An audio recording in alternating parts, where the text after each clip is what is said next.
Pakikita ko sa inyo yung discoloration ng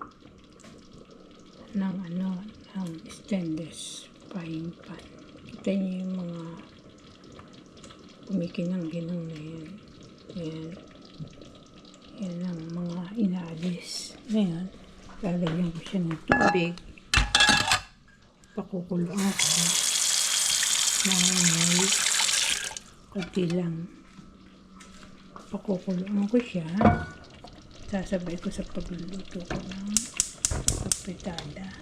Habang nagpapakulo, huling luto ko habang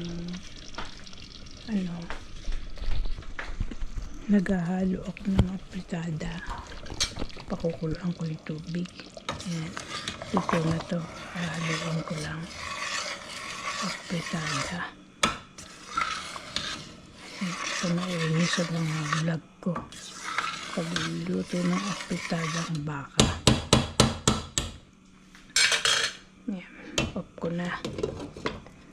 Ito naman ang pakukuloan ko para sabay. Kasi siya. May napulot akong lemon.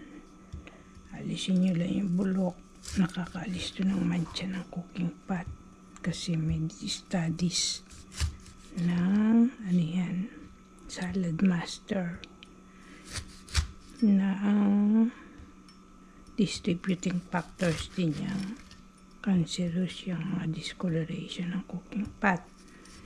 Dahil hindi ako makabili ng Salad Master cooking pot, mahal kasi nagtitipid ako. Kaya nagtsatsaga ako ng papakuluan ko siya ng lemon. Ayan, bulok ko na disko.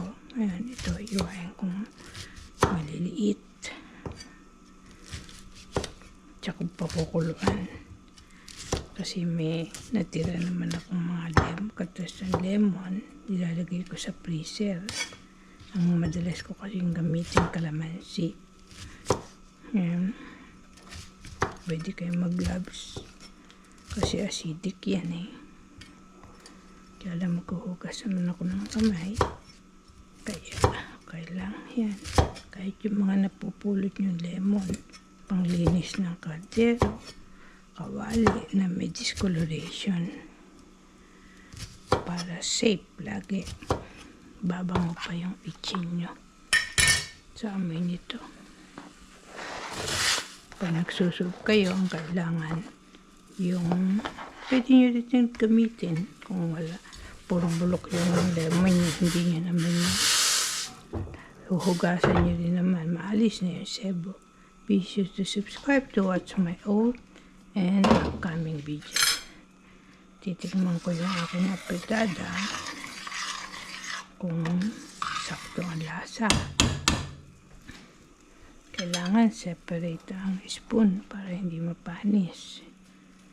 Yan.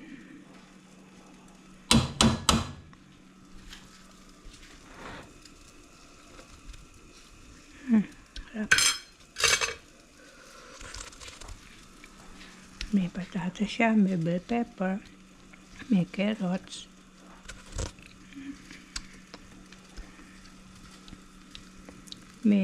kung may UFC spaghetti sauce, sweet and sour sauce, spaghetti sauce, UFC. May pamintang durog lang, ginisa sa bawang sibuyas, pamintang durog, pamintang buo. Sarap. Pati saka asin ang panlasa ko. Kung matabang yung baka nyo, pwede yung lagyan ng Knorr cubes ng beef flavor or Knorr beef bulon ng powder, beef powder. Sarap. Thank you for watching. Be sure to subscribe to watch my old and upcoming videos. Bye.